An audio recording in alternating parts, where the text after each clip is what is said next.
अस्सलाम वालेकुम fourth class. उम्मीद है आप सब ठीक होंगे। क्लास आज हम लोगों ने पेज नंबर 49 का क्वेश्चन नंबर 5 पढ़ना है। क्वेश्चन नंबर 5 में हमारे पास है राइट इन असेंडिंग ऑर्डर।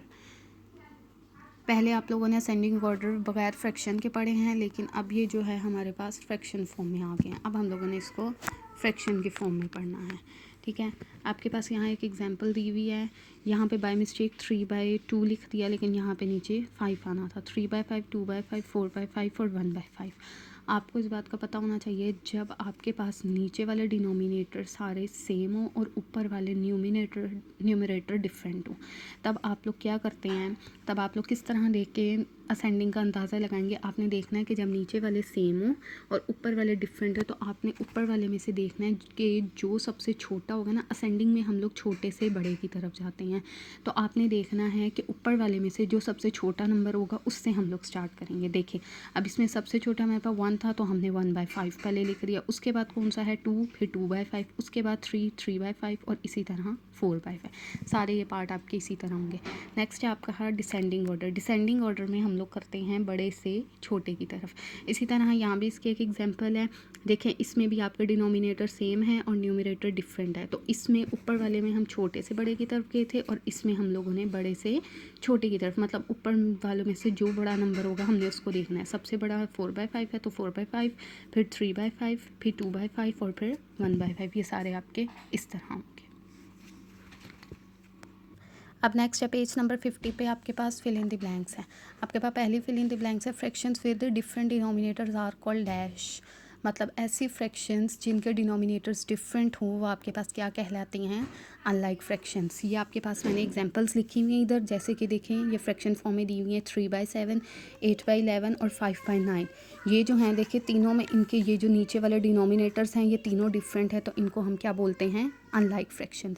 जिनके नीचे वाले तीनों डिनोमिनेटर्स डिफरेंट हों उनको हम क्या बोलते हैं, अनलाइक फ्रैक्शंस। और जिनके तीनों नीचे वाले डिनोमिनेटर सेम हों उनको हम क्या बोलते हैं, लाइक फ्रैक्शन।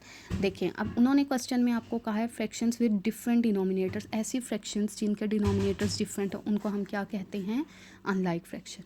बी है आपके पास unlike fractions. Like fractions मैंने भी आपको बताई हैं कि जिनके डिनोमिनेटर्स सेम हों।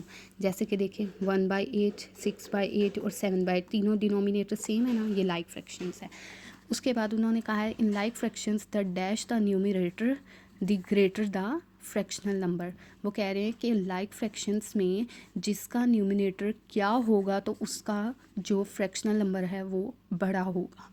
मतलब यहाँ पे फॉर एग्जांपल देखिए, मैंने एग्जांपल दिया है यहाँ पे कि आपके पास अगर 2/5 है, ये देखिए पहले तो मैंने यहाँ पे भी 5 लिख दिया, यहाँ पे भी। ये दोनों आपके पास किसकी हो गई एग्जांपल्स, लाइक फ्रैक्शंस की। देखिए, अब उन्होंने कहा है the dash the numerator the greater the fractional number. आपने जब उसका फ्रैक्शन नंबर उसी का ही बड़ा होता है जिसका न्यूमरेटर बड़ा होगा। देखिए, यहाँ पे इसका न्यूमरेटर बड़ा है, 3 है इसका न्यूमरेटर और यहाँ इसका 2 है। तो इनमें से कौन सा, हम लोगों ने नीचे वाले को नहीं ऊपर वाले नंबर्स को देखना है, दोनों में से कौन सा बड़ा है, 3 बड़ा है। तो मतलब इसका न्यूमरेटर ग्रेटर होगा, तो आप इसको डिवाइड करके देख लें, इसी का ही जो है फ्रैक्शनल नंबर भी बड़ा होगा। ये वाला छोटा होगा और ये वाला बड़ा होगा, इसीलिए इसका फेस इस तरफ कर दिया है। नेक्स्ट है आपके पास in the pair of fractions 2/7 and 3/7। ये आपको पेयर दे दिए हैं 2/7 और 3/7 के। इसमें से आपने बताना है कि 3/7 is greater than is dash then 2/7, कि 3/7 जो है वो 2/7 से ग्रेटर है या ग्रेटर देन है या लेस देन है। तो इसमें जो आपके पास 3/7 है तो वो आपके पास क्या है, 2/7 से ग्रेटर देन है। इसी तरह इन द पेयर ऑफ फ्रैक्शंस 3/8 और 3/9 में आपने बताना है कि 3/8 आपके पास ग्रेटर है या लेसर है। तो ये हम लोगों ने यहाँ पे बता दिया कि 3/8 जो है वो क्या है, उससे लेस देन है, किससे, 3/9 से। ठीक, अब नेक्स्ट है आपके पास question number 8 write fractions in box. यहाँ पे आपको एग्जांपल दी हुई है कि देखें, जब आपके पास 2/8 प्लस 5/8 जब नीचे वाले दोनों सेम हो तो इनका एलसीएम भी क्या आता है, वही नंबर आ जाता है। यहाँ पे अब दोनों नंबर सेम है तो इनका एलसीएम भी 8 ही आएगा। तो जब इनका एलसीएम 8 आएगा तो ऊपर वाले दोनों नंबर्स को आपस में और डिजिट्स को हम क्या कर देते हैं आपस में प्लस कर दे रहे हैं 2 वैसे का वैसे और 5 इन दोनों को हमने कर दिया तो यहाँ हमारे पास 7/8 आ गया। यहाँ पे देखें यहाँ पे नीचे इसका भी सेम है, इसका भी सेम है, इसका भी सेम है, सारे इसी तरह होंगे और आप लोगों ने साइन के अकॉर्डिंग कर देना है। यहाँ पे प्लस का साइन है तो यहाँ प्लस करेंगे, यहाँ माइनस का यहाँ माइनस करेंगे और यहाँ पे भी प्लस है तो यहाँ पे प्लस कर देना है। अब नेक्स्ट है आपके पास सॉल्व द फॉलोइंग। यहाँ पे आपको 1/8 ऑफ 48 टिकट्स दिएंगे। यहाँ पे ऑफ का मतलब इनको सॉल्व करना है। यहाँ पे ऑफ का मतलब होता है मल्टीप्लाई। यहाँ पे उन्होंने एग्जांपल दी हुई है लेकिन यहाँ पे डायरेक्ट कर दिया, ऑफ की जगह मल्टीप्लाई नहीं लगाया। लेकिन आप लोग इस मेथड से कर लें या इस मेथड से कर लें, दोनों मेथड ठीक है।